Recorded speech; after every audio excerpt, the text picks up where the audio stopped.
Welcome back to our Facebook page. We are going to make this paper broom and dustpan. For that, take a printed craft paper, fold it like we are doing here, and then again fold it to the center.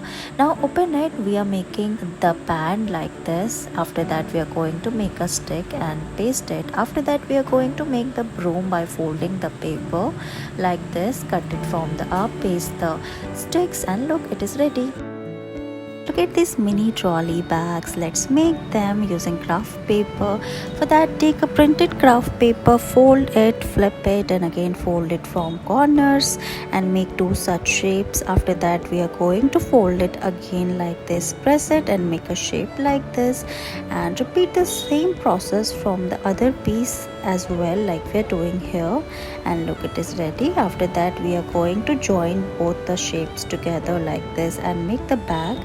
After that, we are going to make the cover for the bag from the other piece of paper, put it inside like we are doing here from the corners, and then it is ready. Finally, make the handle like this and paste all of them together on the trolley bag, and look, it is ready. Thank you so much for watching this video.